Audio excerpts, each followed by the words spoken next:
All right, so I have this question here from the name I see here is Beauty. However, I know you're a guy, so I can also see that you have a handle called at Oluwole. So I'll call you Oluwole because it's going to feel really awkward calling you Beauty as a guy.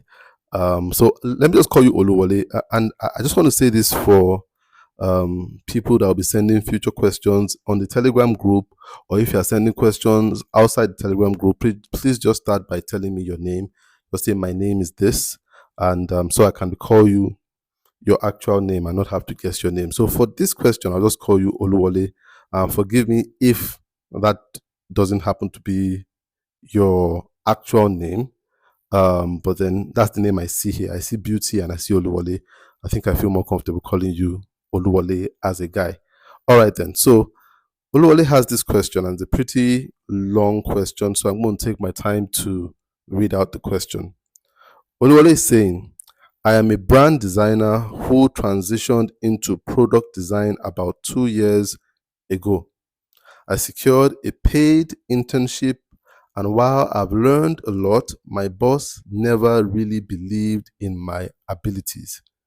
He's very controlling, rejecting my work unless he personally directs me on every detail. We work long hours on Zoom from 9 a.m. to 6 p.m., which doesn't give me the time for personal work. And although he's nice and pays commissions, salaries are often delayed, sometimes arriving in the middle of the following month. Recently, after a miscommunication, he suspended me and told me not to join the calls. This made me realize that one day he could fire me just as easily. He has threatened others before and even followed through. The problem is this job pays the highest salary I currently earn. And with my wife expecting our first child, financial security is a big concern. At the same time, I feel like I'm losing my confidence and skills. I've been reduced to just executing my boss's ideas instead of designing independently. I no longer feel bold enough to create a mobile app, though I still handle branding and poster designs. Wanting to find my way back, I enrolled in a product design course to rebuild my skill. Now I am torn. Should I hold on to this job for financial stability, or should I leave and focus on regaining my confidence and expertise? What would you advise? All right, this is a good question. It's a question about work. And I guess for this question, there are a lot of spinning wheels. I'm going to try to grab on one at a time, as many as I can.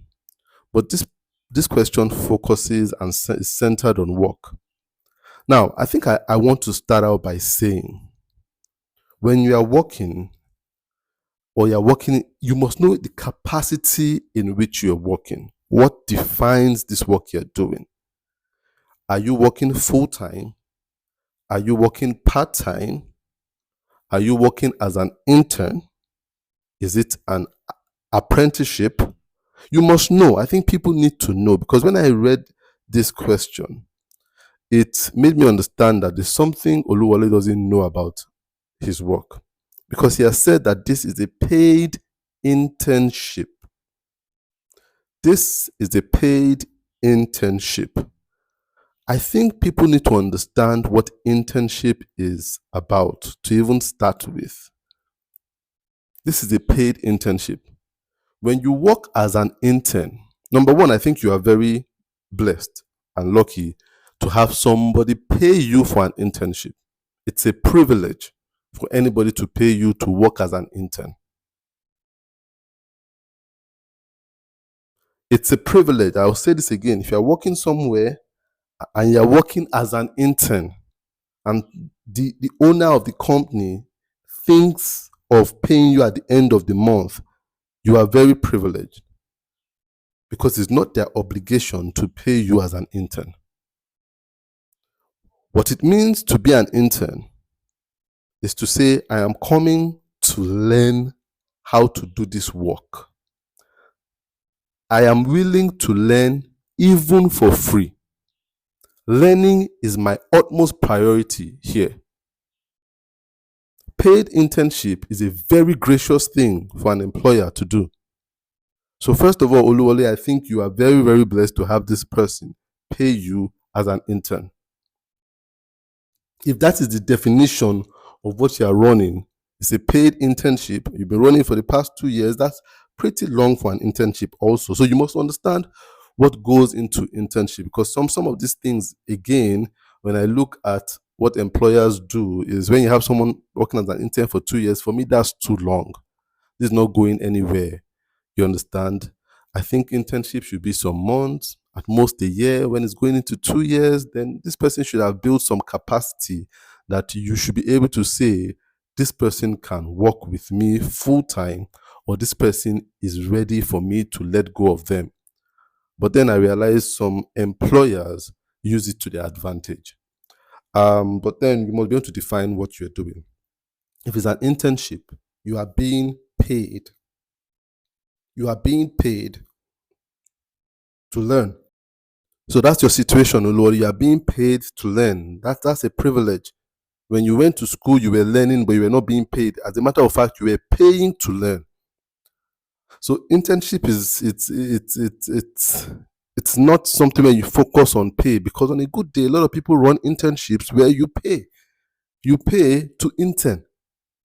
You understand? So if you're being paid here, I think that's a privilege you have that you want to be grateful for. However, I will still say that it has taken too long. 2 years internship, that's too long. You guys need to go back to that table, and it's either your boss allows you to go and say you are ready for the world, or says you are good enough to work with my organization. But then it's an internship. And so, you see, a lot of people go with this mentality, especially in the creative industry. When you're working as an intern, a lot of people want to walk their own way, which is what I see here with Oluwole. You want to walk your own way, so you are frustrated with your boss who seems to be interfering in your work process. And I need people to listen up here. You cannot be an employee and an entrepreneur at the same time in the same company. You cannot be the owner and also be a staff. You cannot want owner privileges and also staff privileges. There is a boss who hired you, and that's why you have to be careful before you accept any job, because a lot of times you need to go into that place understanding what is required of you, not how you require them to treat you. So you see, you're saying here that your boss doesn't give you the opportunity to walk your own way. It seems like it's clipping. It can be very frustrating, but this is the frustration of employment. It's the frustration of employment. When you get paid a salary that the person that is running his own business has to go and hustle out every single day. What he has over you is that he can work the way he wants to work. He can choose to work today and sleep tomorrow. You can't do that. What that salary pays you out of is some of your own personal processes, how you want to do things. So you now have to look through how they want you to do things. You can't wake up anytime again. You wake up at a time that is appropriate for you to get to your employer's place early enough.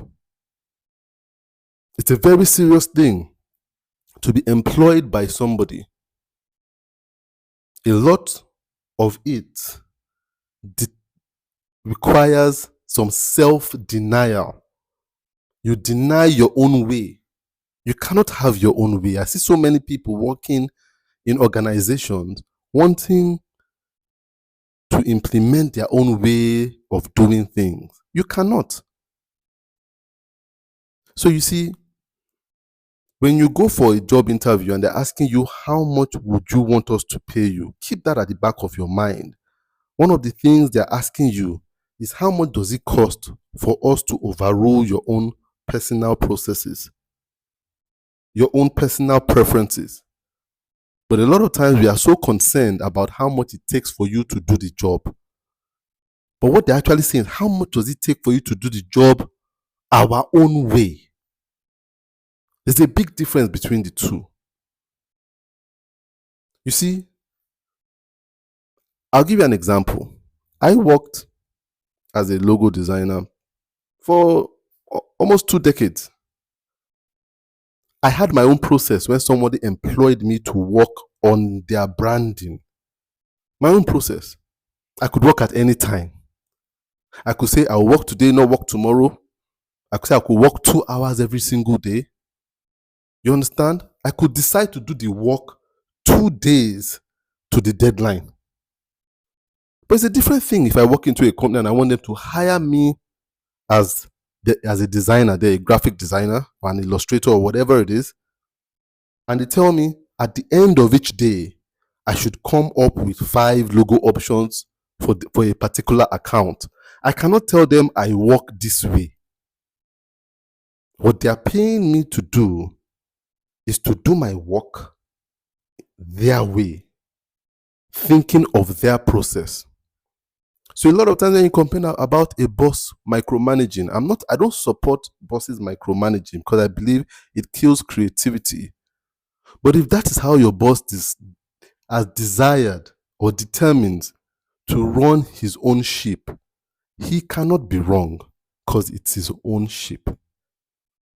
You have the option of staying or leaving, but then he's paying you to run things on his own ship, his own way. Being an employee is a great sacrifice that a lot of people do not consider what they would have to sacrifice.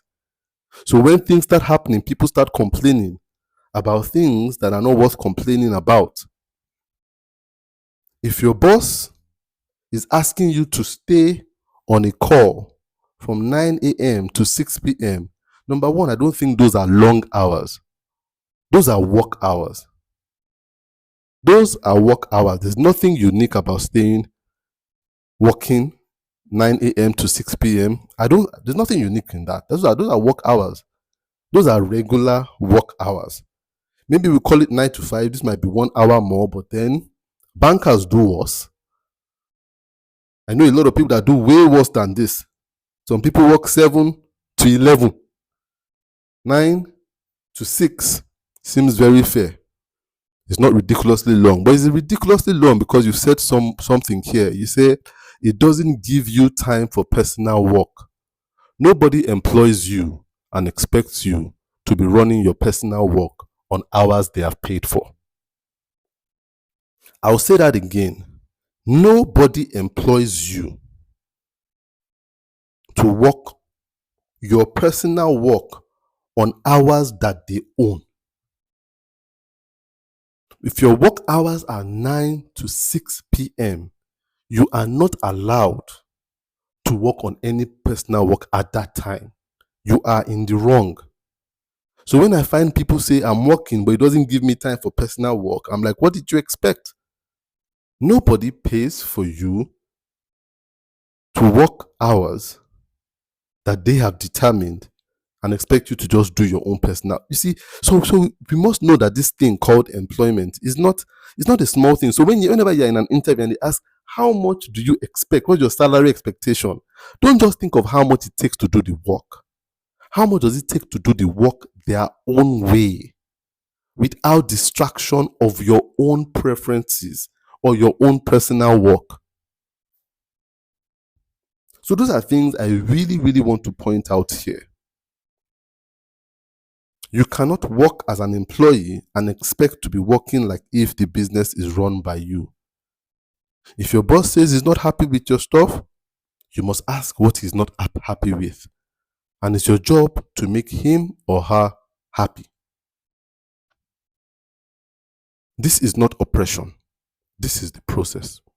In your place of work, You might go somewhere else and the person might say, oh, whatever you show me is okay, but that's a personal thing. It's by no means your right that your boss must like everything you do. If he's a micromanager, it's up to him to believe he needs to change, but you don't have a right to change him as long as you are working as his employee. So he might be running a faulty structure, but the only choice you have is to stay or to leave. You must have that in mind. Very important. But then, having said that, I think it's important that we understand that work must have a purpose. A lot of us get frustrated with work because we do not work with a purpose. Work must always have a purpose. You must never work in a purposeless way.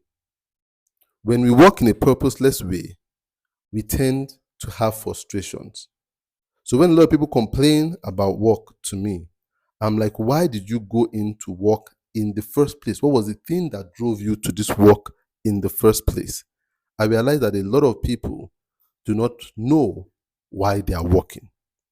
And a lot of people just feel work is about pay. Work is about earning an income. But that's not true. That's just one reason why a person can work. That's just one. But there are 6 reasons. And I'm going to go talk about those 6 reasons briefly. But I want you to have this at the back of your mind. So if you are working somewhere right now, think about it. What are your reasons for working out of these 6 reasons? Now, a lot of people, I'll have you know, you cannot have maybe more than 2. If you have more than 2, you just frustrate yourself. Reasons. It's best to have one of these 6. But a lot of people go expecting to have all these 6 or 5 of them. No, you're going to be frustrated. No work environment in this world will give you the privilege of having all 5 satisfied while you work. It's not true. That's a delusion. So sometimes to have one, you must let go of another. To have one, you must let go of another. At best, you will have 2. Some incredibly lucky people will have 3, but I don't think it will go beyond 3. So the first reason, which is the most obvious reason why people work, is pay. You need money. You have a skill. Somebody is willing to pay for that skill. We work for pay. I dare to say more than 50% of the people that wake up each morning to go to work because they need pay. It is not a bad reason to work. But a lot of times, the problem with pay is a lot of people do not know when they've had enough pay. Pay can be a very troubling thing when it comes to work because you don't know when is enough. Because the problem is, as some people are getting the pay, their lifestyle is changing. Their life is expanding. So they need more pay to maintain this new lifestyle or this bigger life that they have. So when they went into work, they didn't have a car. But now that they are working, they have a car which needs repair. They have an apartment which they need to pay rent. They changed the apartment, so it's now a bigger apartment. They didn't have a wife. Now they have a wife. They didn't have kids. Now they have 2 kids. Now they're sending their kids to school. So they continue to work for pay to maintain a particular lifestyle. Pay can be very tricky. That's why a lot of people end up working all their life for pay. And it never seems like it's enough. But it's not a bad reason to work, as long as you can put a figure on it. I think it's very important. People don't put it in mind, a figure and a timeline. So when people say, I need money, how much money do you actually need? How much?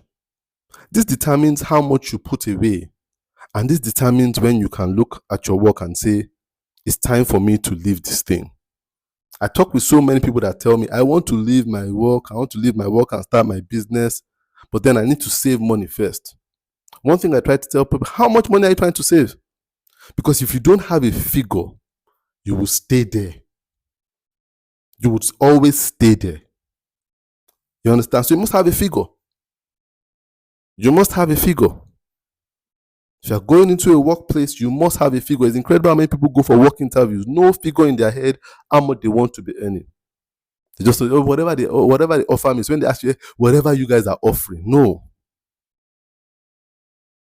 If you're working for pay, you must know how much pay you actually need. So if you're working in a place right now, you need pay because you want to get a house or get a car and stuff. So you must think, what kind of house do I need? You understand? What kind of car do I need? How much do I need to put together to get this car? You understand? How much do I need to put together to get this house? What's the rent? If I want to acquire the house, how much do I need to acquire this house in the long run? So you must know, if pay is your driving force, you must know how much pay you actually desire to get. Working for pay is not a bad thing. It's okay to work for pay. But I'm telling you that if you do not have a projected figure, it just becomes something you begin to do mindlessly. Just mindlessly, you just want to grab. So sometimes a lot of people have so much, but they just still want more. They just keep working and wanting more and wanting more. You understand? But they have no destination in mind. No destination. Just want to keep climbing up the ladder and just getting more money. You must know how much you want to get at the end of the day. So for you, if you are saying your wife at this point you're expecting your first child, and so financial stability is very important for you, then it might be you telling yourself at this point in time, money is very important. I need money because we are about to embark on this very serious deal of expanding our family. We are going to bring in a child who needs to be fed, who needs to be kept. My wife is going to have to go through this delivery. It's going to cost a lot. You understand? It does cost a lot bringing a child into the world. I won't lie to you, it does. So your financial responsibilities are the things on your mind right now. Then do this work. What does your boss require? He requires you to listen to him. He requires you to suck up to him. It is not your business. It is his business. What does he require of you? What does he require of you? So you must have a figure of saying, okay, going into this thing, my wife is going to give birth very soon. How much do I need? At least till my child is 1 years old. How much do I want to have before I say I'm leaving this job? How much? Then you will know even if that job is for you in the first place. You understand? I need this much money going into this new addition that we're going to have. You must know, if you're working for pay, how much you want to make. So you have this thing right now where you're saying, okay, you are afraid your skill is dipping. You're afraid you're not satisfied with the way your boss is treating you. And at the same time, you also have a wife with a baby on the way. Which one is highest priority to you right now? Building your skill, having creative freedom, or your wife with a baby on the way? You understand? So once you are able to think that way, you would know what you need to ignore or what you need to bear or what you need to complain less about, because you know what destination you're going towards. The second reason why people work is to build a portfolio, especially if you're in the creative industry. To build a portfolio. For those in the creative industry, building a portfolio is a very important thing. So for Oluwole now, are you trying to build a portfolio? If you're trying to build a portfolio, then you don't want to, you might not want to be in a place like this, where your creativity is being strangled or stifled. You might not want to be in a place like this, whereby you're now thinking of a way of building a body of work that you are proud of. If you are building a portfolio, you're not distracted by pay. It means that you are willing to work. You're even willing to work for free. And I tell people this year, the creative industry, there's no better time to build a portfolio than when you are very young. Now, Oluwole right now has a predicament. He's already building a family. Someone who wants to build a portfolio must be willing to work for free. Must be willing to work for free. So if you are listening right now, you are single, no wife, no children, this is the best time for you to build portfolio. You see, I had the opportunity to build my portfolio very early on. And I wasn't married, didn't know kids, and I just worked. When I left school in Canada, I started working in a place because I wanted to build my portfolio. Then I got a job outside school, after school. When I graduated from school, I got a job, and other people were saying, "Tola, you're so lucky, you have a job," and they were paying me quite well. They were paying me well. The income was steady, was good for the fresh graduate. But the work I was doing was not the work I wanted to be doing. It wasn't helping me to build a portfolio. Number one, I just went to the place. And you see, when I even took that job interview, I should have known that that job was not meant for me wanting to build a portfolio. It was a Catholic charity. They had a publication that they sent all over the world. And they needed people to help them work on writing, on printing, on photography, and on the design cover for the thing. So they had a website for it too, but they give editions every single month.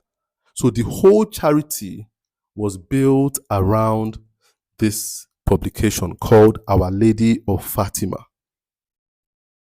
I should have known going into that interview that these people had only one product.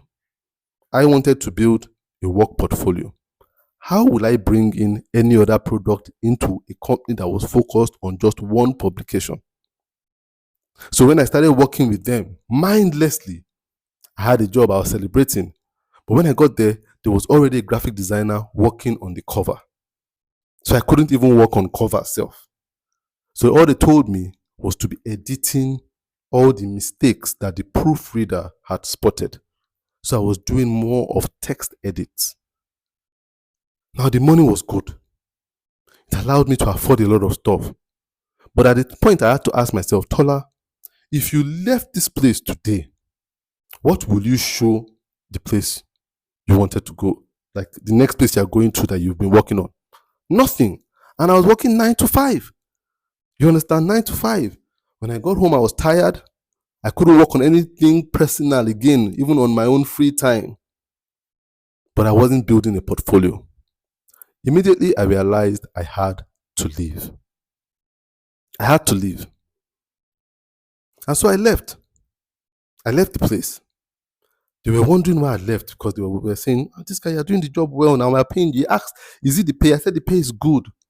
I told them the pay is good. They've never owed me money. They pay me more than a lot of my classmates were earning then. But I said, I want to build a portfolio. And they told me, we already have somebody who is working on the design of the cover. And I said, it's not even about the cover. I want to be able to work on various projects. So when I left, I came back to Nigeria.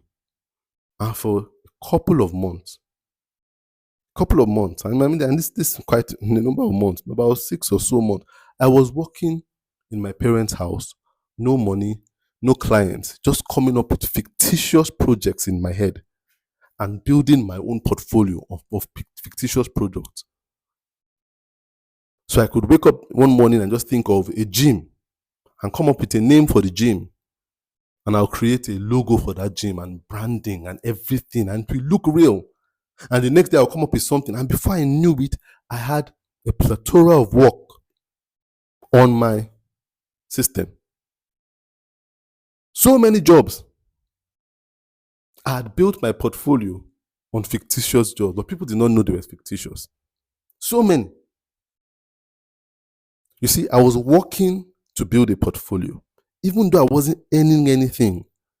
And that was to the frustration of my parents sometimes. Because they're like, this guy, yeah, you came back from Canada, you don't have any money, you don't have any clients. But they didn't understand that I was trying to build a portfolio. So you must understand what you are working for. I didn't want pay. I wanted to build a good portfolio. Which brings me to the third reason why people work. Remember, I've talked about pay and portfolio. The third thing is people. Sometimes you work to build relationships with people, to build a network of people, to build visibility in the eyes of other people. Build up your visibility in the eyes of other people. People. So after I worked in Canada and I came back to Nigeria, spent some months building my portfolio, working for no clients, just fictitious clients, but just building really, really good body of work. I realized that I can build this body of work from now till forever. If nobody knows about me, nobody will ever hire me. So when I came back to Nigeria, I realized that most of my relationships I'd lost most of my relationships. You understand? So when people travel, I tell them, don't think you come back to Nigeria and just pick up again from where you left off. Oh. People move on after you. If you are a tailor, you are one of the best tailors in Nigeria, and you leave Nigeria and relocate to Canada and stay there for the next 5 years. By the time you come back, don't think that that person that was your biggest customer in Nigeria just waiting for you to come back and they'll start working. They will replace you.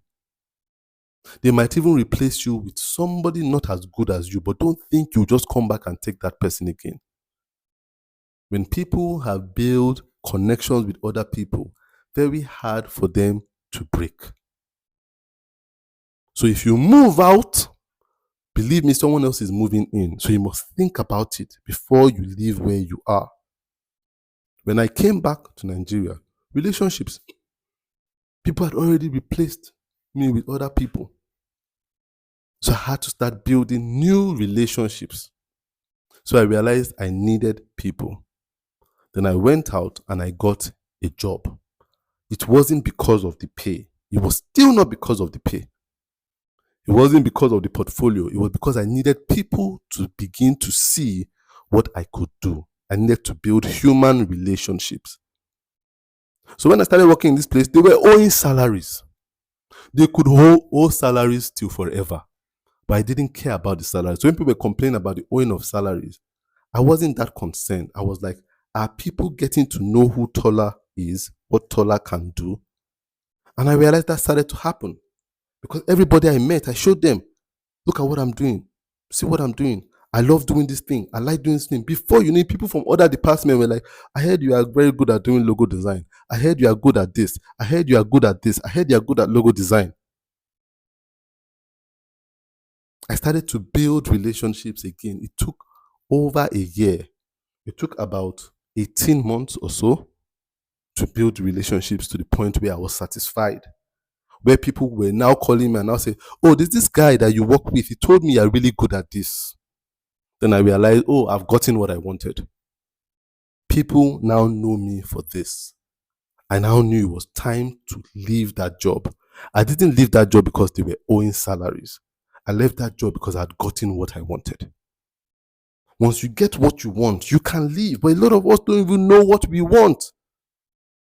So we complain about conditions that are not really connected to what is important to us.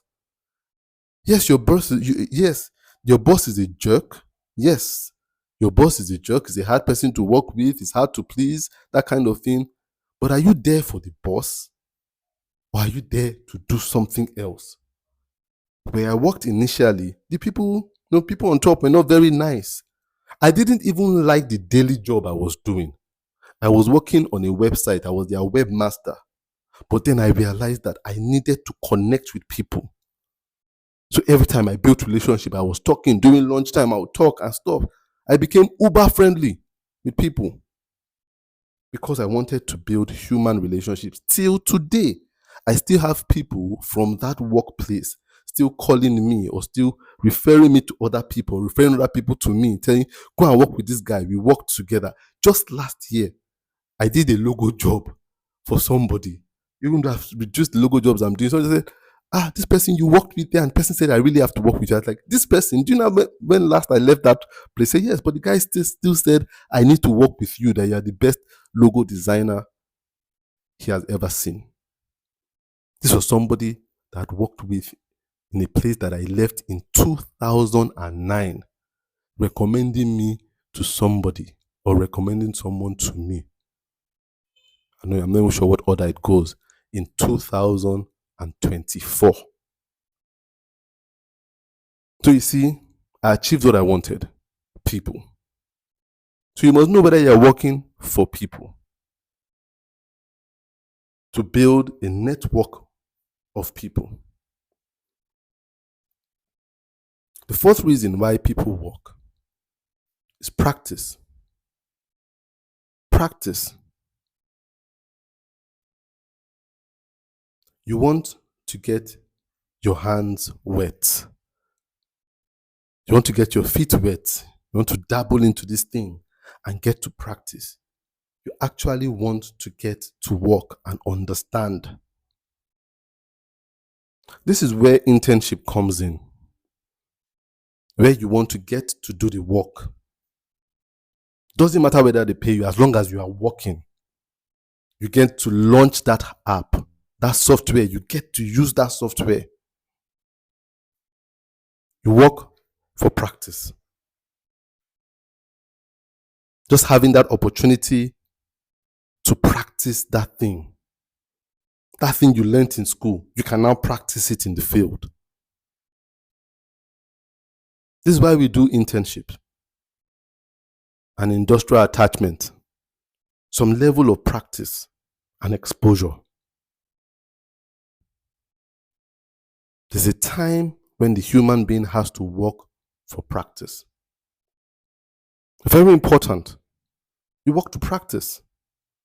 So as a creative, it's not always about going somewhere and just saying, they withhold my salary, my boss is not nice, I don't like the people. No, it's why are you there?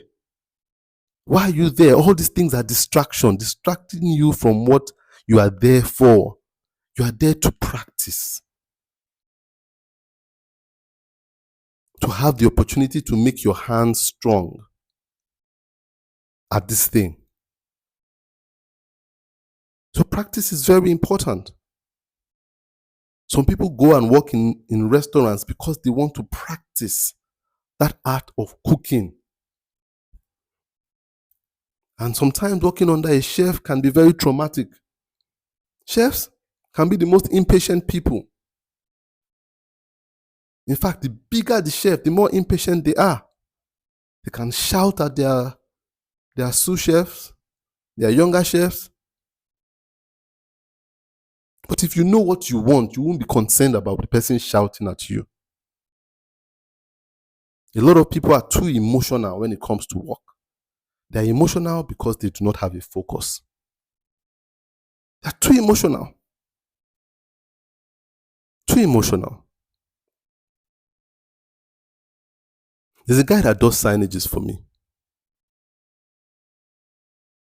He always comes with younger boys when he's doing signages.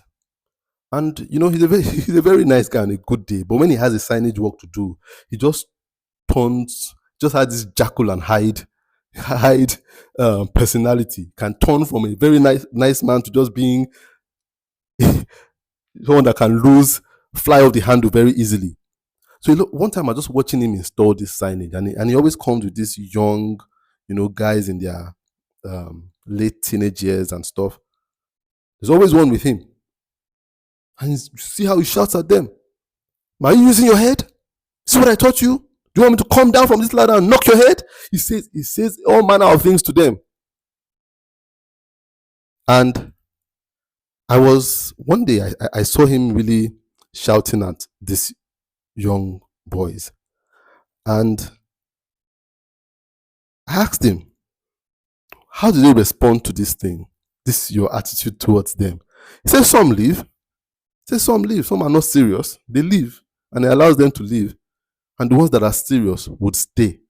The ones that really want to learn the work. But he cannot, because of them, how they feel, not implement his own standards. He said he has to keep his name. He has to keep his name. So he says a lot of them leave. So he says he shouts at them too much. Then he took me somewhere. That day when I asked him, he said when he's done with the work, he wants me to come to his shop. So I went to his shop, and he showed me a shop right beside his shop. He said, can I see that shop? That guy working on that thing. I said, yeah. He said, that guy that has his own shop right now used to work with him as a younger boy too. He was like one of these teenage boys. But now he has his own shop. Sometimes he has so much work that he brings it to him. And he said that guy, he shouted at him just as much as he shouted at the other guys. Sometimes he will knock his head. But now he's a boss of his own. He has his own clients. So you can see that guy just wanted to practice. He didn't dwell in the emotion of my boss is too hard on me. My boss is a jerk. My boss is impatient. My boss doesn't respect me. I don't like the way my boss looks at me. I don't like the words he uses. You have to know why you are there. Once you know why you are there, you will be able to stand the test. You'll be able to know what you want at the end of the day, and you will stick to the script. You see, there's a place in the Bible where I love this story, the story of Jacob. And Jacob wanted to marry a wife. So he went to his uncle's place, a man called Laban. Laban had two daughters. One was Leah, one was Rachel. And immediately Jacob saw Rachel. He fell in love with her. And he said he wanted her. But Laban told him, if you want this girl, you want to marry her, I can give her to you, but you need to work with me for 7 years. Now Laban was a tricky man. So he tricked him and gave him Leah. And Joseph wasn't attracted to Leah. But then he gave him Leah. And for some reason, he couldn't identify that it was Leah or Rachel. But then he tricked him and gave him Leah. And he said, I don't want this girl. I said, I want Rachel. And Laban said, if you want Rachel, then work another 7 years. And the Bible says he worked for another 7 years, making it 14 years. But they seemed to go by so fast because of his great love for Rachel. He was not distracted by the trickiness of Laban. He didn't go about whining. He said, I will not leave till I get what I want. I will continue this work till I get what I want. So he must be focused. And this story brings me to the fifth reason why people work, which is pleasure. Pleasure is what we call passion. Sometimes we work because we just actually love what we do. It's not because we are being paid the best. It's because we actually do love that job. It is what we've always wanted to do with our lives. It's a dream job. It's a dream expression. The first time I saw graphic design, I fell in love with it. I saw a friend of mine designing, and he had taken a photo of me and some other girl and some girl, and he had cut it out, and I was creating an invitation card for a fellowship dinner. And I saw him cut out the background and replace it with another background. And I saw him adjust the images and put in text. And I'm like, this guy is actually playing God. He's creating his own universe. And I said, I want to do that. How can somebody be doing that for a living? That seems too good to be true. I fell in love with it immediately. So I asked him, what software do I need? He told me Corel Draw. I went out looking for Corel Draw. And the day I found Corel Draw, I had somebody teach me how to use the tools. And I just got to work. I say this story every time. The first assignment I was given under the first teacher that taught me how to use Corel Draw, immediately he gave me a week to go and do one thing, create a business card. By the time I came back after that week, I had a business card, I had logo, I had flyers, I had done so many things. And he told me, even I cannot do all these things. I think you, after this first class, I need to graduate you. He said, I can't teach you anymore. You are now better than I am. In a week, I became better than my teacher. Not because anybody was paying me a cent, but because I absolutely loved the expression. I did it every single minute of the day. I forgot that I had not eaten. I forgot that I had not slept. I forgot time. All those things were suspended because I had the pleasure of doing a job I loved. So sometimes people work for pleasure. It's not a stupid thing to do. It's a phase in life. It's a phase that can come at the very beginning and come towards the very end too. There's nothing wrong with it. In just doing things because you love it. Some people love what they do and just tell people, you know what, pay me whatever you want to pay me. Pay me whatever you want to pay me. I just love doing this thing. This thing gives me pleasure. Very recently, I just felt the need to design a logo. I just felt I wanted to have that pleasure of designing a logo again. I just wanted to do it. And a friend of mine reached out to me that period and told me, I have this thing. You want to do it? On a good day, I would have said no. But that time, I just felt a need. There was a need. I just felt I need to get a logo out of me right now. I just want to work on this thing. I just feel a need to work on this thing. I feel a passion towards working on the logo. I told him, yeah, I'll do it for you. And when he started talking about price, I said, you know what? What do you want to pay? What do you want to pay? I just want to do. There's nothing wrong with that. Working out of pleasure, absolutely nothing wrong. A lot of us, we've constrained work to this pay me, pay me, pay me, pay me mentality. It makes no sense until you pay me. Sometimes it's just okay to just do it because you love to do it. Sometimes it's okay, just say, whatever you have, just pay me. I remember I went to do a training in a school once. They asked me to come and just talk. The person said they've been listening to the podcast and I just need to just come and talk to their staff. I said, okay, I'll come and talk to them. No problem. I love to talk to people about branding and stuff. This was about 3 years ago. And then the lady said, how much do we pay you? I said, you know what? Pay me anything you want to pay me. The fact that I'm speaking, I'm already winning. That you can call me to come and do something I so love to do. That's a win. And then she told me, okay, this is how much we have budgeted. Hope you don't mind. I said, I don't mind. I don't mind. Because you know what? That amount you paid me, I will forget. And right now I'm talking to you, I've forgotten how much they even paid. I can't remember, but I will not forget the experience. I have the photos and I can remember. And I gave it my all. I gave them beyond what they paid me because I loved the experience. People work for pleasure. Are you in this stage in your life where you just want to do this thing for the pleasure of it? You want to take photographs for the pleasure of it? Go ahead and do it. Don't let the fact that you can't reach an agreement on price with somebody stop you from expressing this thing pleasurably. Don't let it. So people work for pleasure. The last reason why people work, the last reason is a huge contrast to pleasure. But I'll tell you what it is. It's also passion, but not a lot of time, not pleasurable passion.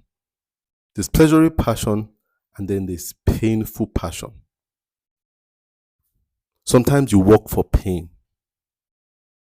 You work from a place of pain. A lot of people say, how can I work for pain? Why would pain be a drive to work? It can. Pain is a strong motivator for work. Some people out there have written the best books because they felt the deepest pain. Some people out there have built these best companies because they built from a place of pain. Pain. People work from a place of pain. Pain can also be the purpose of your work. And pain is that thing that you see that you hate, that you want to get, you want to eradicate it. You cannot look away from it. Some people work because they see other people suffering. And they build companies and they're like, I don't want people to suffer this thing anymore. There's a guy I follow on YouTube. He has a channel called Takis. Takis is a dog rescuer. His name is Takis. Just check on YouTube. Takis, Takis. He rescues dogs. He has a big dog sanctuary somewhere in Europe. People come from all over the world to adopt his dogs. He creates videos of it. He rescues dogs. And when you see this guy rescue dogs, you just love it. He hates to see dogs abandoned. He feels their pain. He feels their pain. You see some dogs are in terrible conditions, deplorable conditions. You think this dog will die the next minute. He will take this dog to his sanctuary and bring the dogs back to life.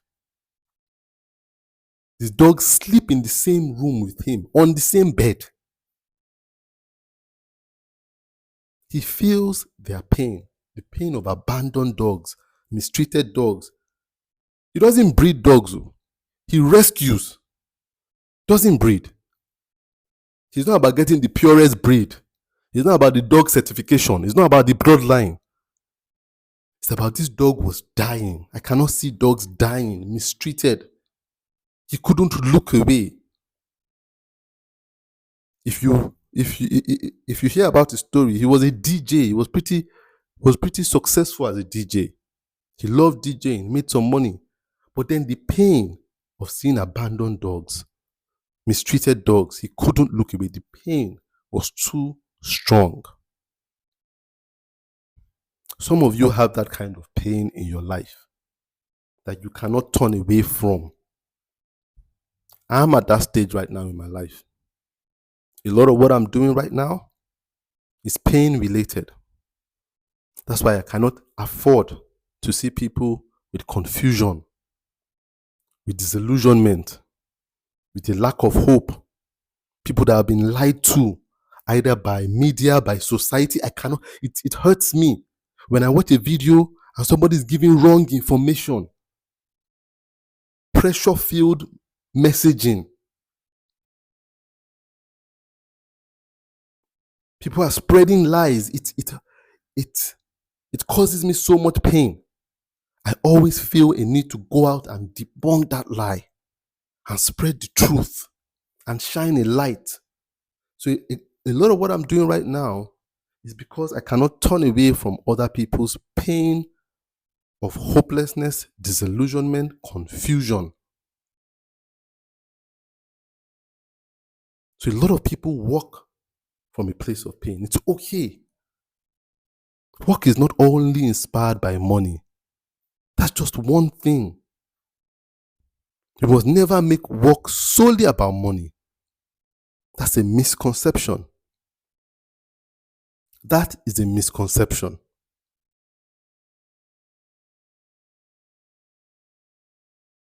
So Oluwole, you must think of why you are working. My biggest advice to you is to think of why you are doing this work. And forget about all these distractions that you are seeing. All these inconveniences you're talking about, they are distractions. They are distractions. So, what is your distraction? Is your distraction your long hours? Is your distraction your nagging boss? Is your distraction your need to express yourself freely? Is your distraction even your pregnant wife? Think of why you are working. And once you begin to focus on why you are working, the God of the work will settle all your distractions. But you must know your why. If your why is your wife and your unborn kids, do what you have to do for them. If your why is your skill, do what you have to do to build that skill. If your why is the money you are going to earn, do what you have to do to earn that money. You need to think of what your why is. So remember, to anyone listening here today, think about this. The purpose of work can be for pay, can be for portfolio, can be for people networking, can be to practice a particular skill, can be for pleasure, which is pleasurable passion, and can also be for painful passion. I hope this makes sense to Oluwole and any other person listening here today. Work is a beautiful thing, but it's only beautiful when you have a why.